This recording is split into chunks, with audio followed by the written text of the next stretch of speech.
January 2nd. And if you're like me, your green thumb is just itching to get started doing something with some seeds and growing something. I'm Prairie Plant Girl, and in my Saskatchewan, Canada prairie garden, it is way too early to be starting seeds. And I'm sure a lot of you are in the same situation. I have almost 5 months until my average last frost date. Much too early to be getting a bunch of things planted and started inside that'll be getting way too big and out of control before it's time to be getting them outside. And it's certainly too cold to be getting them planted outside. You might be able to see my breath in this video, and that's how cold it is. I'm standing in my greenhouse and it's still in the negatives with the sun shining. So I'm here today to give you some suggestions of things that you can do to satisfy that green thumb without going overboard and creating a situation that is out of control well before it's time to get plants put outside. So my first suggestion would be to go through your seeds. If you have some packages that are several years old, or maybe some seed that didn't seem like it performed quite right for you last year, maybe now is the right time for you to do some germination tests. You simply need to take some damp paper towel, put some seeds on it, 10 to 20 seeds, fold the paper towel over so you're making a little seed sandwich between two pieces of damp paper towel, slip it into a well-labeled baggie, and check the package, or online if you need, to find out the germination times for that seed. And then you'll know when to check it to see if your seed is germinating. And look and mark down, at the beginning of that germination time, how many seeds have germinated, and at the longest period of that germination time, and how many seeds have germinated. Maybe give it one more week and see if you have any more germinate after that, because sometimes old seed is just a little bit more in its dormancy and it takes just a little bit extra time to break dormancy, so you might have germination past that kind of average long germination time. So check your seeds for viability. Another suggestion that I would have for you for playing with your seeds this time of year is to do some microgreens. Microgreens or sprouts are pretty easy to do indoors. They don't require a lot of fancy equipment, though you can pick up some pretty fancy trays and jars and things for it. You can get by with some pretty basic things to do microgreens or sprouts in your house. You don't need a fancy light setup or anything else, just a nice bright windowsill for a lot of these things. Lots of tutorials online, so have a look and maybe that's something that you would like to do.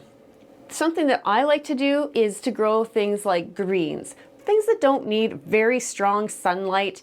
They don't take a very long time to grow. Your basic lettuces, or even you could grow some radishes, things like that are really good. They're fast growing plants. They don't require a ton of light and they don't take a lot of space. Those are great things to start and grow indoors over the winter.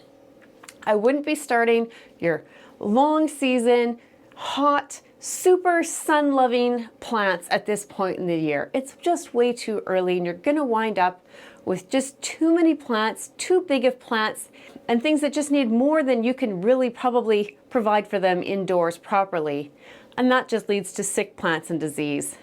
The next thing that you could do, and something that I did this morning, was I looked through my seeds, and I have a few native seeds that I wanted to get going this year.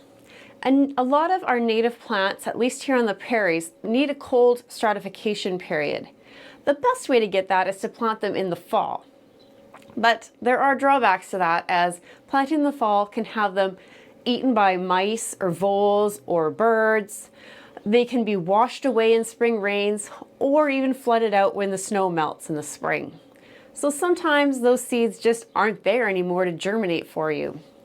So you can kind of fake that stratification by refrigerating your seeds. And you do it in a very similar manner to what I told you about doing your viability test. So you would take just a damp paper towel, put your seeds on. I would do probably at least twice as many as what you really want for plants.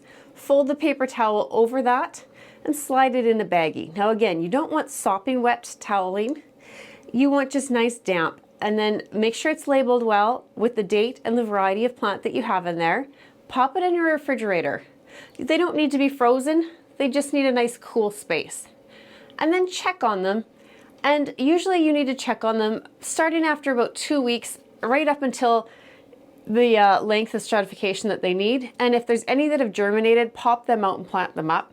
But at the end of the stratification period, just plant the rest up, and they may still grow after they've hit the warm soil. So I've put some varieties in my refrigerator this morning doing that. So I've done Hairy Golden Aster, 3-flowered Avens, or you might notice Prairie Smoke, and Tufted Fleabane.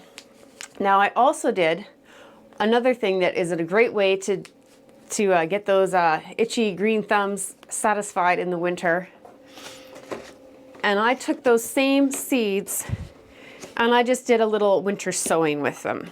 So I have a video for winter sowing, and I'll put a link to it if you want to check it out. It's a few years old. And this isn't the standard way that you would see people do winter sowing, but I didn't have the standard containers, and it's going to be sitting in my greenhouse anyways, so I don't need it done quite the same way. But I've just filled a little mini seed tray and I've labeled it well. And I have the 3 varieties just planted in 3 cells each.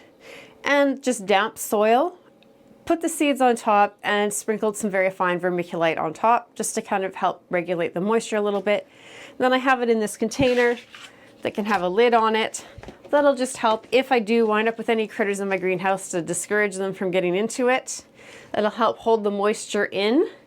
If this was going to be outside, I would make sure this container had lots of drainage in case we had rain or snow melt and get inside. We don't want it sitting in water. But in my greenhouse here, I can control the water a lot better. So that's where it's going to be. Now these seeds are just going to sit here in the cold weather. It's going to help to encourage them to break the dormancy. A lot of native prairie seeds for sure need that little bit of cold. So that's just going to encourage them to break dormancy when it starts to warm up. And so that's all they're going to do. They're just going to basically sit here.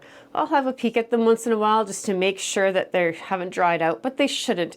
So hopefully you've figured something out here, either with seed viability testing, microgreens and sprouts, growing some small, fast-growing plants that don't require a lot of sunshine indoors, cold stratification, or winter sowing.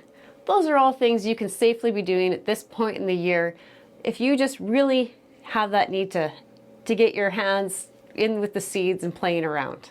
So thanks for watching, and we'll see you next time. Bye.